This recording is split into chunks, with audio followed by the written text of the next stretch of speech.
இறைவனுடைய சொரூபதி என்ற தலைப்புதான் இந்த அத்தியாயத்தின் மைய கருத்து. பக்தர்கள் எப்படியெல்லாம் இறைவனை வழிபடுகின்றார்கள், எப்படிப்பட்டவர்களாக தங்களை மாற்றிக்கொண்டார்கள் என்றெல்லாம் கூறினார். இந்த பகுதியில் நிஷ்காம பக்தன், சகாம பக்தன் என்று பக்தனை பகவான் இரண்டாக பிரிக்கின்றார். 7வது அத்தியாயத்தில் 4ஆக பிரித்தார். ஆர்த்தோ ஜிக்ஞாசுர் அர்த்தார்த்தி என்று. துயரம் வரும் வேளையில் மட்டும் என்னை நினைப்பவன், பக்தி செலுத்துபவன். பொருளுக்காக என் மீது அன்பு செலுத்துபவன், அறிவுக்காக என் மீது அன்பு செலுத்துபவன், பிறகு ஞானி என்று பிரித்தார். இங்கு நிஷ்காமன் சகாமன் என்று பிரித்து 2 பக்தர்களையும் மாறி மாறி வர்ணித்து வருகின்றார். அதில் பகுதா விஸ்வதோமுகம் என்று ஞானயோக பக்தி செலுத்துபவர்கள் இறைவனை ஒரு தத்துவமாக, விதவிதமான தேவதைகளாக, பிறகு விஸ்வரூபமாக வழிபடுகின்றார்கள் என்று கூறி, இந்த 19வது ஸ்லோகத்தில் விபூதியை பற்றி பகவான் பேசினார். நானே அனைத்துமாக இருக்கின்றேன். தபாம்யகமகம், அகம் தபாமி, ஆதித்ய ரூபனாக நான் இருந்து இந்த உலகத்திற்கு சக்தியை தருகின்றேன். அகம் வர்ஷம் நிக்ருணாமி உத்ஸ்ருஜாமி, நானே ஜீவர்களுடைய பாப புண்ணியத்திற்கேற்ப மழையை கொடுக்கின்றேன், தடுக்கின்றேன். பிறகு அமிர்தம் செய்வ மிருத்யுஷ்ச, நானே அமிர்தமாகவும் மரணமாகவும் இருக்கின்றேன். சதசச்சாகம் அர்ஜுன, வெளித்தோற்றத்திற்கு வந்ததும் வராததும் நான் தான் என்று கூறி தற்காலிகமாக விபூதியை பகவான் நிறைவு செய்கின்றார். அடுத்த அத்தியாயத்தில்தான் நாம் இந்த விபூதியினுடைய விஸ்தரமான விளக்கத்தை பார்க்க போகின்றோம். அடுத்த 10வது அத்தியாயமே விபூதி யோகம் என்று உள்ளது. அங்கு இதனுடைய தாத்பரியத்தை எல்லாம் பார்ப்போம். இனி அடுத்த ஸ்லோகத்திலிருந்து மேலும் பகவான் பக்தர்களை வர்ணிக்க வருகின்றார். சகாம பக்தர்கள், நிஷ்காம பக்தர்களை மாறி மாறி வர்ணிக்க இருக்கின்றார். அடுத்து 20வது ஸ்லோகம். த்ரைவித்யா மாம் சோமபாः பூதபாபாः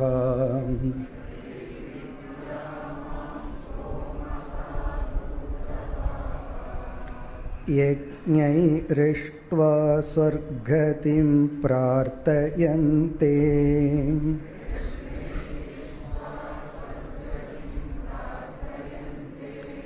தே புண்ணியமாசாத்ய சுரேந்திரலோகம்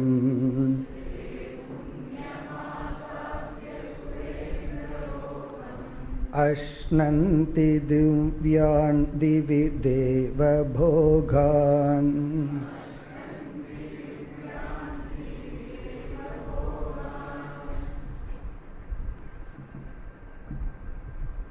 இருபது 21 இந்த 2 ஸ்லோகங்களில் சகாம பக்தர்களினுடைய கதி நிலையை வர்ணிக்கின்றார்.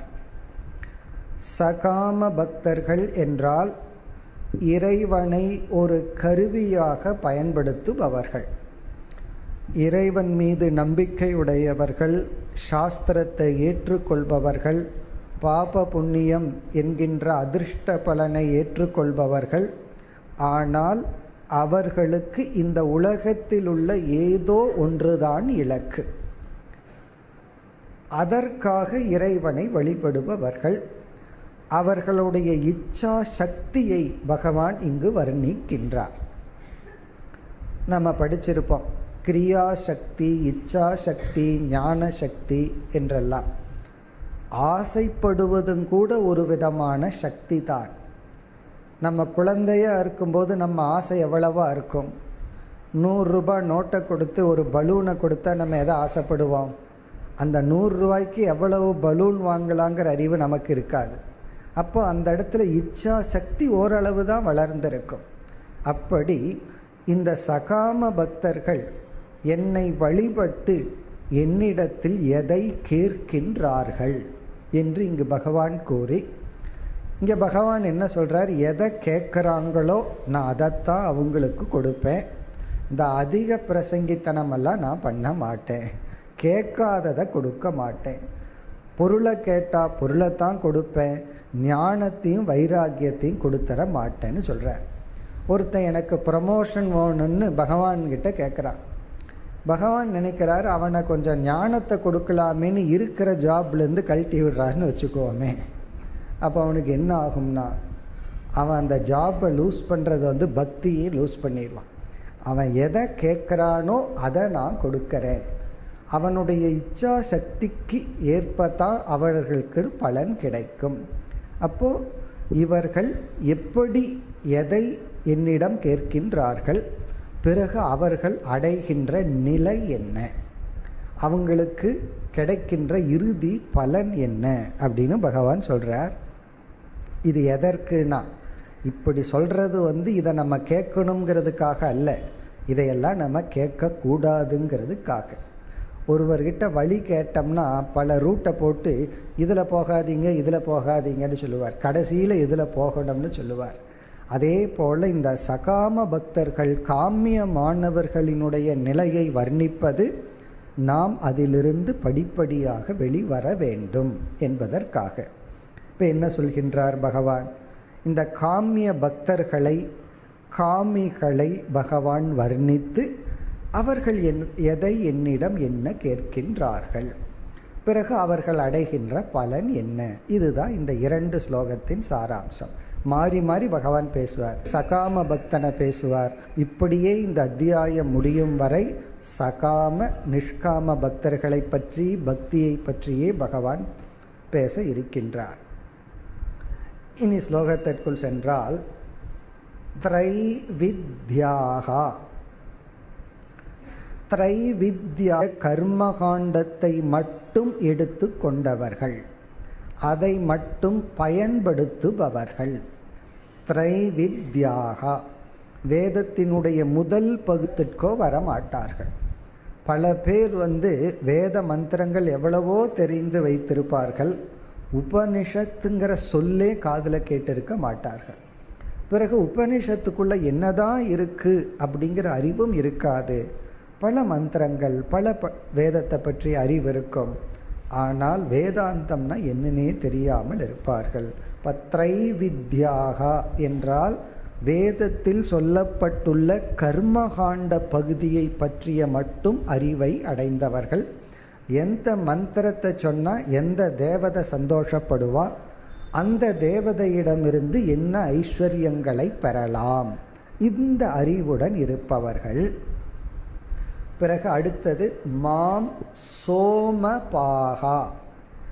சோமபாகா என்றால் விதவிதமான யாகத்தில் ஈடுபட்டு கொண்டிருப்பவர்கள்.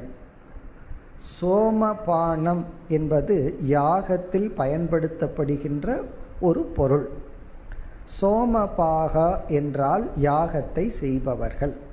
இந்த சோமபானம் அப்படிங்கிறது கொஞ்சம் போதையை தருமா, அது யாகத்தில் ஒரு அங்கமாக பயன்படுத்தப்படுது. அந்த யாகம் முடிஞ்ச உடனே பிரசாதமாக இங்கே கவனிக்க வேண்டிய விஷயம், ஒரே ஒரு டீஸ்பூன் தான் கொடுப்பார்கள். ஒரே ஒரு டீஸ்பூன் மட்டும், அதை மட்டும் குடிக்கிறது. அப்போ சோமபாகான சோமபானத்தை யஜ்ஞ பிரசாதமாக அருந்தி கொண்டு இருப்பவர்கள். அதனால தான் லோக்கலில் சில பேர் ஆல்கஹாலுக்கு இதை பயன்படுத்துவாங்க. அவன் சோமபானம் போட்டிருக்கான் அப்படின்னு சொல்லி இந்த வார்த்தையை தெரிந்தவர்கள். இது ரொம்ப போதை தராது, அது ஒரு விதமான செடியிலிருந்து எடுத்து யாகத்துக்கு அங்கமாக பயன்படுத்துவது. இப்போ சோமபாகா என்றால் யாகம் செய்து யாகத்தின் பலனை அனுபவித்து கொண்டிருப்பவர்கள். பூத பாபாகா, ஆகவே அவர்கள் துயரத்தை கொடுக்கும் பாபத்திலிருந்து விடுதலை அடைந்து இன்பத்திற்கான புண்ணியத்தை சேகரித்து கொண்டவர்கள். பூத பாபாகா என்றால் சில பாபங்கள் இருந்தால் நம்ம வாழ்க்கையில் இன்பத்தை அனுபவிக்க முடியாது. இப்போ இன்பத்திற்கு தடையாக உள்ள பாபத்தை யாகத்தின் மூலமாக நீக்கியவர்கள். அதாவது நம்முடைய சித்த சுத்திக்கு தடையாக சில பாபங்கள் இருக்கும். சில குணங்கள் நம்ம இடத்துல போகாமையே இருக்கும். கோபப்படுறது, பொறாமப்படுறது. அப்போ நம்முடைய மனதில் உள்ள அசுத்தங்கள் நீங்காமல் இருக்க சில பாபங்கள் இருக்கும். அதுக்கு ஒரு விதத்தில் நாம் தவம் செய்து அந்த பாபத்தை நீக்கணும். சில பாபங்களெல்லாம் இன்பத்திற்கு தடையாக இருக்கும். இப்போ இவர்கள் யாகத்தின் மூலமாக இன்பத்திற்கு தடையான உள்ள பாபங்களை நீக்கியவர்கள். திரைவித்யாகா, வேதத்தினுடைய கர்மகாண்டத்தை பயன்படுத்துபவர்கள். சோமபாகா, யாகம் செய்தவர்கள். பூத பாபாகா, யக்ஞைஹி மாம் இஷ்டுவா, விதவிதமான யஜ்ஞங்கள் மூலமாக என்னை வழிபட்டு. இப்படிப்பட்ட காமிய பக்தர்கள் யக்ஞைஹி மாம் இஷ்டுவா, விதவிதமான யஜ்ஞங்களெல்லாம் செய்து இகலோகத்தில் என்னென்ன சுகம் வேணுமோ அதையெல்லாம் அவர்கள் கேட்டு பெற்று அனுபவித்து கொண்டு, பிறகு அவர்கள் என்னிடத்தில் வேறு என்ன வேண்டுகிறார்கள்? ஸ்வர்கதிம் பிரார்த்தயந்தே. பிரார்கள் என்ன வேணுமா? நான் இறந்ததற்கு பிறகும் இங்கே எப்படி இன்பமாக இருந்தனோ அதே போல சொர்க்கலோகத்தில் போய் அந்த இன்பங்களை எல்லாம் அனுபவிக்கணும் என்று அவர்கள் இறந்ததற்கு பிறகு சொர்க்கலோகத்தை என்னிடத்தில் பிரார்த்தனை செய்கின்றார்கள். ஸ்வர்கலோகம் பிரார்த்தயந்தே. அவர்களுக்கு இவ்வளவுதான் இச்சா சக்தி, ஆசைப்படுற சக்தியே இவ்வளவுதான். இந்த லோகத்தில் என்ன அடையலாம், அடைஞ்சதற்கு பிறகு இறந்ததற்கு பிறகு இது தொடர வேண்டும். இப்போ சொர்க்கலோகத்தை எல்லாம் எப்படி இருக்கும், அங்கெல்லாம் என்னென்ன சுகம் இருக்கும்னு சாஸ்திரத்தில் படிச்சுட்டு அவர்கள் அதைத்தான் கேட்கின்றார்கள். சொர்க்கலோகத்துக்கு போகணும்னாலும் புண்ணியம் வேணும். பாவத்தை ரொம்ப பண்ணிட்டோம்னா சொர்க்கலோகத்துக்கு செல்ல முடியாது, அதுக்குன்னு ஒரு லோகம் இருக்கு. ஆகவே இவர்கள் பாபத்தை நீக்கி புண்ணியத்தை சேகரித்து கொண்டு சொர்க்கலோகத்தை என்னிடத்தில் கேட்கின்றார்கள். பிறகு என்ன நடக்குதான்? அடுத்தது என்ன நடக்கின்றது? தே புண்ணியம் ஆசாத்திய சுரேந்திர லோகம். தே அவர்கள், புண்ணியம் சுரேந்திர லோகம். சுரேந்திரகன இந்திரன். இந்திரன் இருக்கின்ற புண்ணியத்தின் பலனான அந்த லோகத்தை ஆசாத்திய அடைந்து. அடைந்துங்கிற இடத்துலையே நமக்கு என்ன தெரிய வருது? அவர்கள் பிராரப்த கர்மத்தை முடித்து இறந்ததற்கு பிறகு அவர்கள் சொர்க்கலோகத்திற்கு சென்று அந்த சொர்க்கலோகத்தை அடைந்து என்ன செய்கின்றார்கள்னு சொல்றார் பகவான். சுரேந்திர லோகம், புண்ணியம் சுரேந்திர லோகம், புண்ணியத்தின் பலனான சொர்க்கலோகத்தை அடைந்து அஷ்ணந்தி திவ்யான் திவி தேவ போகான். திவி என்றால் அந்த சொர்க்கலோகத்தில் தேவபோகான் திவ்யான் அஷ்ணந்தி, தேவர்களுக்குரிய போகமான திவ்யமான இன்பங்களை அனுபவிக்கின்றார்கள். இப்போ இந்த லோகத்தில் ஒரு விதமான இன்ப துன்பங்களை நம்ம அனுபவிக்கிறோம். சொர்க்கலோகம் போனால் அதற்கு தகுந்த உடல், அதற்கு தகுந்த உலகம். அங்கே நமக்கு எத்தனை இந்திரியங்கள் இருக்கோ விதவிதமான இன்பங்கள். அதுதான் திவி தேவ போகான், தேவர்கள் அனுபவிக்கின்ற திவ்யமான இன்பத்தை அவர்கள் அங்கு அனுபவிக்கின்றார்கள்.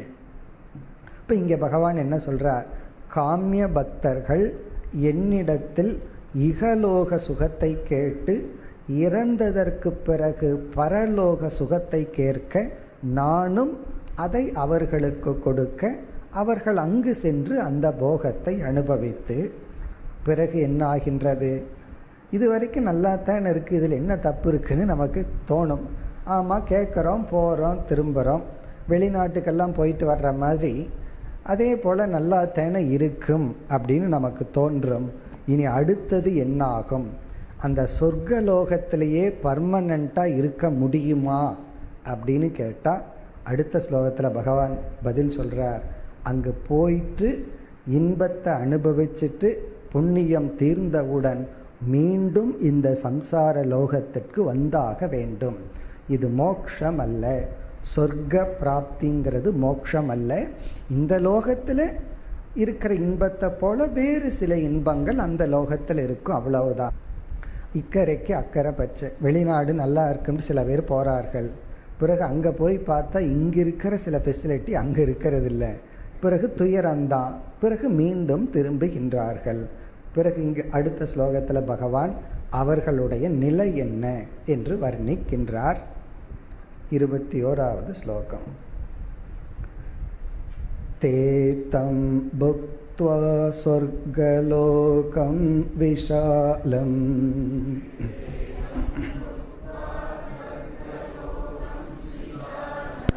க்ஷீணே புண்யே மர்த்யலோகம் விஷந்தி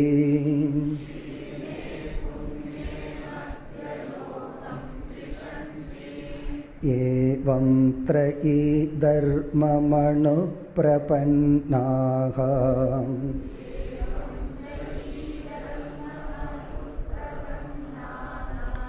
கதா கதம் காம காமா லபந்தே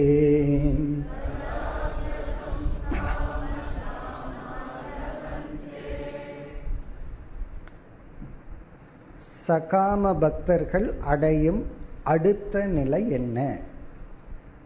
தே அவர்கள் தம் சொர்க்கலோகம் விஷாலம் புக்த்வா, விஷாலமான, விஷாலமான விதவிதமான இன்பங்களுடன் கூடிய அந்த சொர்க்கலோகத்தை, தே தம் சொர்க்கலோகம் புக்த்வா அனுபவித்து, எவ்வளவு காலம்?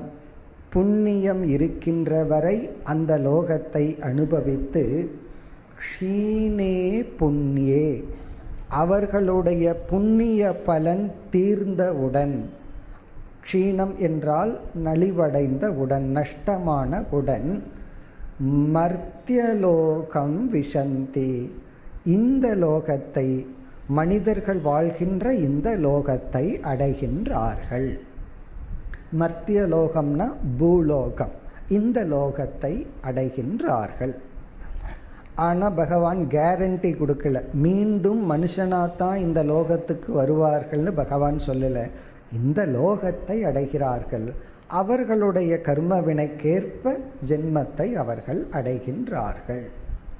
இப்போ இதனுடைய அர்த்தம், தாத்பரியம் என்னவென்றால், சொர்க்க பிராப்தி மோக்ஷம் அல்ல, நம்முடைய புருஷார்த்தம் லட்சியம் அல்ல.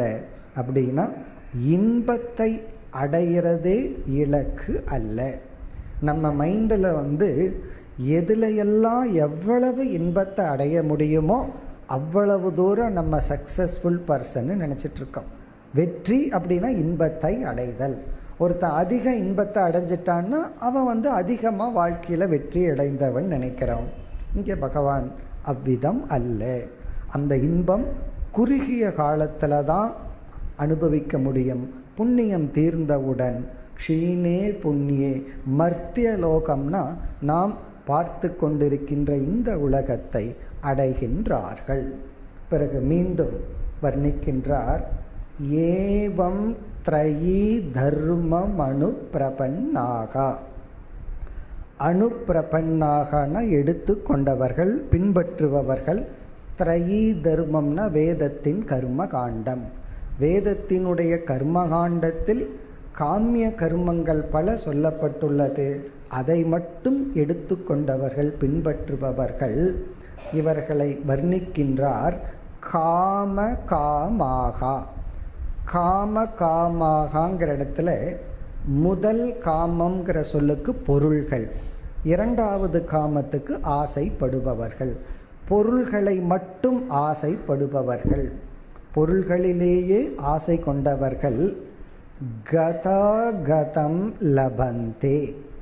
கதாகதம்னா மீண்டும் பிறத்தல் இறத்தல் என்ற நிலையை அடைகின்றார்கள். கதாகதம், கத ஆகதம், செல்லுதல் வருதல், செல்லுதல் வருதல். அதாவது இன்பத்தை அனுபவித்தல், பிறகு அந்த இன்பம் புண்ணியம் தீர்ந்தவுடன் மீண்டும் கஷ்டப்பட்டு புண்ணியத்தை செய்தல், மீண்டும் இன்பத்தை அனுபவித்தல் என்று திரும்பி வருவதான இன்ப துன்பங்களை அனுபவித்து கொண்டு அவர்கள் சம்சாரிகளாக இருக்கின்றார்கள். இப்போ வெறும் இறைவனை ஏற்றுக்கொண்டால் பக்தியுடன் இருந்தால் மட்டும் போதாது, இறைவனிடத்தில் எதை கேட்கின்றோம் அதுதான் ரொம்ப முக்கியம். பகவானிடத்தில் எதை பிரார்த்தனை பண்ணுறோங்கிறதா முக்கியமே தவிர வெறும் பிரார்த்தனை மட்டும் முக்கியம் அல்ல. இப்போ இவர்கள் எதை கேட்கிறார்களோ அதை நான் கொடுக்கின்றேன். அப்போ என்னுடைய பக்தர்களும் அபக்தர்களைப் போல சம்சாரிகளாகத்தான் இருக்கின்றார்கள். இப்போ இதிலிருந்து எவ்வளவு லோகம் இருந்தாலும் அந்த லோகத்திற்கு சென்றால் திரும்ப வேண்டும். சகாம பக்தர்களை பற்றி கூறிவிட்டார். இனி அடுத்த ஸ்லோகத்தில் பகவான் நிஷ்காம பக்தனை பற்றி பேச உள்ளார். 22வது ஸ்லோகம். அனன்யாஸ்சிந்தயந்தோ மாம் ये जना पर्युपासते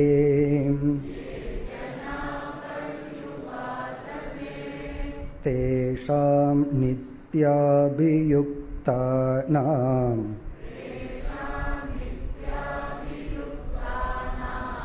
योगक्षेमं वहाम्यहम्.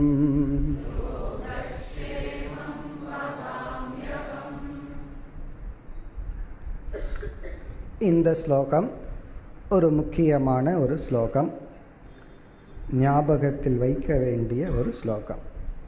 இந்த ஸ்கூல்ல எல்லாம் மனப்பாட செயல், மனப்பாட பகுதின்னு ஒன்று இருக்கே, அப்படிப்பட்ட ஸ்லோகம் இது. இந்த ஸ்லோகத்தில் பகவான் நிஷ்காம பக்தனை வர்ணிக்கின்றார். நிஷ்காம பக்தனுடைய வர்ணனை, நிஷ்காம பக்தன் எப்படி இருப்பான், அது ஒரு பகுதி. இரண்டாவது முக்கிய பகுதி, அந்த நிஷ்காம பக்தனுக்கு பகவான் ஒரு உறுதிமொழி அளிக்கின்றார். பிரதிஜ்ஞா அல்லது பிராமிஸ். இந்த நிஷ்காம பக்தனுக்கு நான் இதை செய்கின்றேன். யார் நிஷ்காம பக்தன்? அந்த நிஷ்காம பக்தனுக்கு பகவானுடைய டியூட்டி என்ன, அந்த நிஷ்காம பக்தனுக்கு என்னுடைய கடமை என்ன என்ற ஒரு உறுதிமொழியை அளிக்கின்றார். ஆகவே இது ஒரு முக்கியமான ஸ்லோகமாக கருதப்படுகின்றது. பலருக்கு இதை கேள்விப்பட்டிருப்பீர்கள். கீதைன்னு சொன்னால் முக்கியமான ஸ்லோகத்தில் இது ஒரு ஸ்லோகம்ங்கிறது கேள்விப்பட்டிருப்பீர்கள். இனி இந்த இரண்டு கருத்துக்கும் வருவோம். முதல் கருத்து நிஷ்காம பக்த லட்சணம். நிஷ்காம பக்தனை பகவான் வர்ணிக்கின்றார், அதை பார்ப்போம். பிறகு பகவான் நிஷ்காம பக்தனுக்கு என்ன பிராமிஸ் பண்ணுறார், என்ன உறுதிமொழி கொடுக்கின்றார், நிஷ்காம பக்தனுக்கு என்னுடைய டியூட்டி என்ன, என்னுடைய கடமை என்ன, அது அடுத்த பகுதி.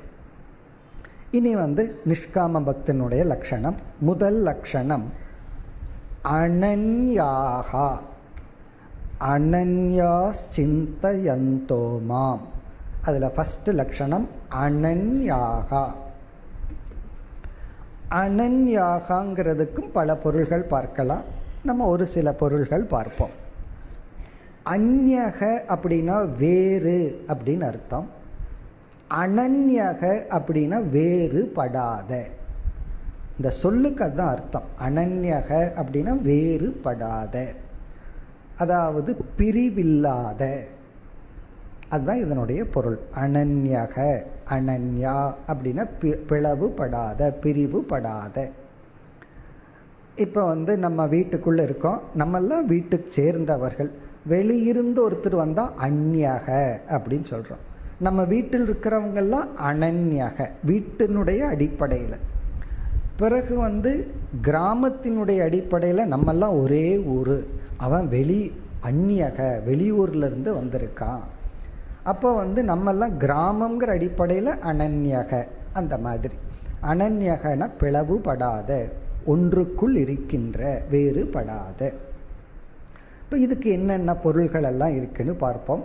ஒவ்வொரு விளக்க ஆசிரியர்களும் மிக அழகாக விளக்கங்கள் கொடுக்கின்றார்கள். முதல் பொருள், இந்த நிஷ்காம பக்தனை பகவான் அனன்யன்னு அழைக்கிறார். இந்த நிஷ்காம பக்தன் யார்னா அவன் அனன்யக. அனன்யக என்றால் ஈஸ்வரனுக்கு வேறான சாத்தியம் அவனுக்கு இல்லை. அது முதல் பொருள். ஈஸ்வராத் அந்யம் சாத்தியம் நாஸ்தி. அதாவது இறைவன்தான் அவனுக்கு இலக்கு. ஈஸ்வராத் அந்யம் சாத்தியம் நாஸ்தி அனன்யக. இப்போ எது அந்யம்னா வேறு, அனன்யகன வேறு இல்லாதவன். வேறு இல்லாதவன் என்ன அர்த்தம்? இறைவனுக்கு வேறாக இலக்கு இல்லாதவன். ஈஸ்வரன்தான் அவனுக்கு இலக்கு. மீதி எல்லாமே அவனை பொறுத்த வரைக்கும் ஒரு மீன்ஸு தான். அது உடல் ஆரோக்கியமாகலாம், பணமாகலாம், பதவியாகலாம், உறவுகளாகலாம். எல்லாத்தையுமே அவன் ஒரு மீன்ஸ், ஒரு சாதனையாக உணர்ந்து அந்த ஈஸ்வரன்தான் எனக்கு இலக்கு. சொர்க்கமோ பிரம்மலோகமோ பித்ருலோகமோ எதுவுமே இலக்கு அல்ல. மற்றவங்களுக்கு ஈஸ்வரன் அந்நியக, லட்சியம் அந்நியக. லட்சியம் வேறு, ஈஸ்வரன் வேறு. இவனை ஏன் அனன்யன்னு சொல்றார் பகவான்? இந்த நிஷ்காம பக்தனை அனன்யன்னு சொல்றதுக்கு காரணம், அவனுக்கு நான் அந்நியமாக இல்லை, வேறாக இல்லை.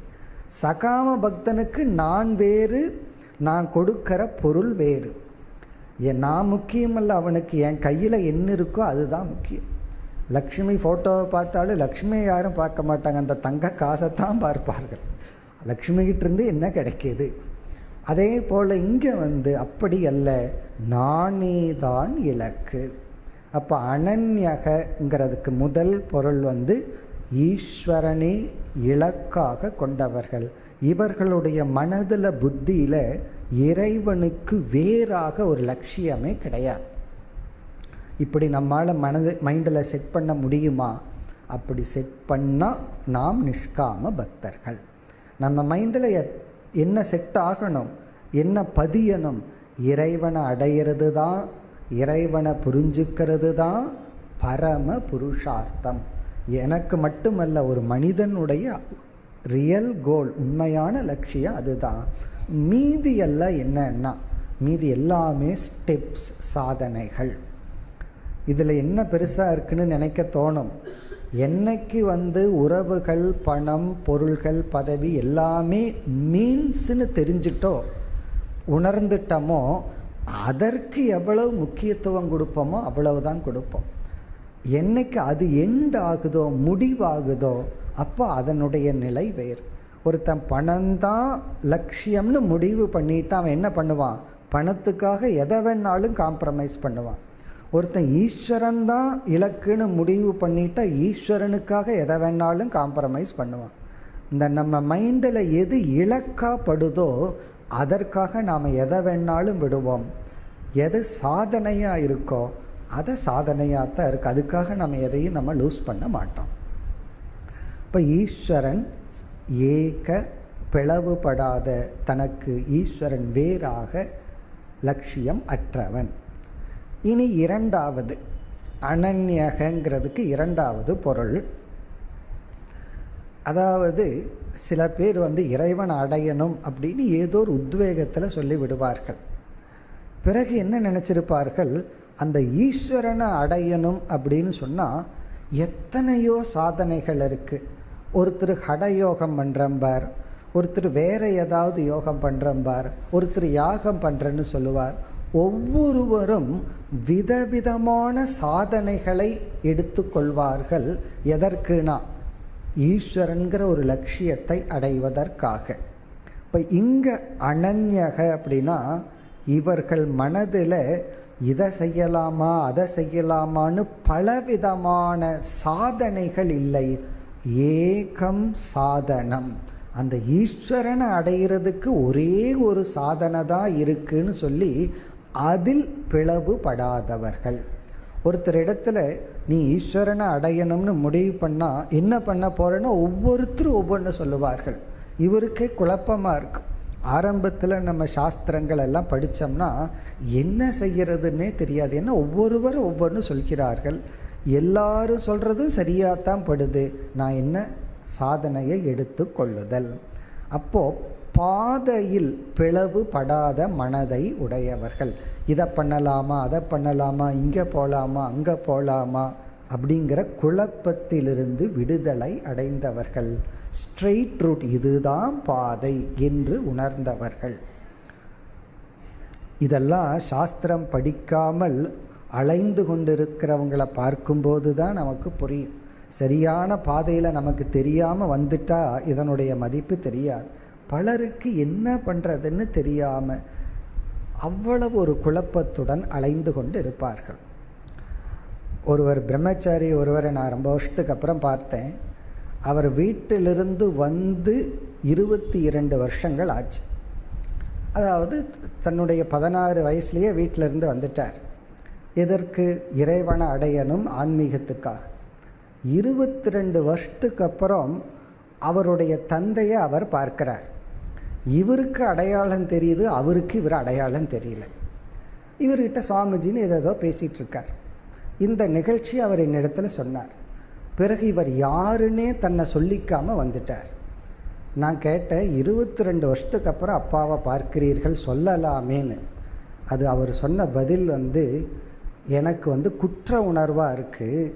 22 வருஷத்துக்கு அப்புறம் நீ என்ன சாதிச்சேன்னு கேட்டால் நான் என்ன பதில் சொல்கிறது? ஏன்னா என் மனசு இன்னும் அலைப்பாஞ்சிட்ருக்கு, ஸ்டெடி ஆகலை. நான் பக்குவம் இல்லை, எனக்கு தகுதி இல்லைன்னு சொல்கிறேன். காரணம் என்ன? பல சாதனைகள். கொஞ்ச நாள் பூஜை பண்ணுவார், கொஞ்ச நாள் யாகம் பண்ணுவார். தான் என்ன பண்ணுறதுனே தனக்கு தெரியவில்லை. யார் 22 வருஷமாக துறந்து இருக்கவங்களுக்கு இந்த கதின்னு சொன்னால், எதையுமே துறக்காமல் நம்ம உட்கார்ந்து கொண்டு இருந்தால் நம்ம எப்படி சாதனையை ஃபோக்கஸ் பண்ண முடியும்? சித்த சுத்திக்கு இதுதான் சாதனை. மனதை ஒருமுகப்படுத்தணும்னா இதைத்தான் பண்ணணும். சித்த சுத்திக்கு நான் இதை பண்ணுறேன், தலைகீழாக நின்னா சித்த சுத்தி ஆகிரும் அப்படின்னு சில பேர்த்துக்கு ஒரு எண்ணம். அப்படி எத்தனையோ குழப்பங்கள். இந்த லட்சியத்துக்கு இதுதான் சாதனை என்ற ஒரு தெளிவு இல்லாமல் பல பல பாதைகள் வழியாக சிதறடைந்தவர்கள். இங்கே அனன்யகன்னு சொன்னால் தன்னுடைய லட்சியம் எப்படி கிளீனாக இருக்கோ அதுக்கான பாதையிலும் அனன்யக தெளிவுடன் இருப்பவர்கள்.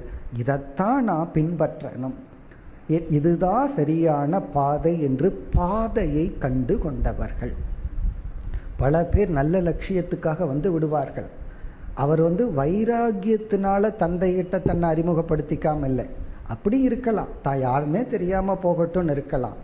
ஆனால் அவர் ஒரு வார்த்தை கேட்டு நீ சந்தோஷமாக இருக்கிறையா, இப்படி இருக்குன்னு கேட்டால் நான் என்ன 15 வருஷம் தவம் பண்ணி அதுக்கப்புறம் போய் அறிமுகப்படுத்திக்கிறேன்னு சொல்கிறார். இப்போ இது எதை குறிக்கின்றதுன்னா, பாதை தெரியவில்லை. எந்த பாதை வழியாக நான் போகணும்? அடுத்த நாள் பார்த்தா அவர் சுடுகாட்டுக்கு போயிருப்பார். அவர் யார் ஒன்றை நான் பாதுகாத்துக்கிறேன்னு சொல்கிறதுக்கு? முதல்ல அவர் பாதுகாத்து கொள்ள முடியுமா? ஆனாலும் இந்த பரஸ்பரம் இந்த 2 பேரும் பயந்தவர்கள். தனியாக போனால் பயந்துக்குவாங்க, ஆனால் சேர்ந்து போனால் ஏன் பயம் வரலினா ஒருத்தருக்கு ஒருத்தர் பாதுகாப்பு. இது ஒரு பொய்யான செக்யூரிட்டி. நமக்கு பொய்யான செக்யூரிட்டியில் வாழ்ந்துட்டுருக்கோம். அதனால தான் அந்த பேசிக் இன்செக்யூரிட்டி போகிறதில்லை. பட் ஆரம்ப காலத்தில் அதுதான் தேவை, தப்பு கிடையாது. ஏன்னா இவன் அவனுக்கு ஆறுதல் சொல்லிக்கலாம், அவன் இவனுக்கு ஆறுதல் சொல்லிக்கலாம், அப்படி வாழ்க்கை போயிட்டுருக்கு. அது தவறு கிடையாது. ஆனால் இங்கே பகவான் சொல்கிறார், என்னுடைய பக்தனை பாதுகாப்பது என்னுடைய கடமை. இப்போ அவனுக்கு வாழ்க்கையில் என்னென்னலாம் தேவையோ அதை நான் கொடுக்கின்றேன்னு சொல்கிறார். மேலும் அடுத்த வகுப்பில் தொடர்வோம். ஓம் பூர்ணமத பூர்ணமிதம் பூர்ணாத் பூர்ணமுதச்யதே பூர்ணஸ்ய பூர்ணமாதாய பூர்ணமேவாவசிஷ்யதே. ஓம் சாந்தி சாந்தி சாந்தி.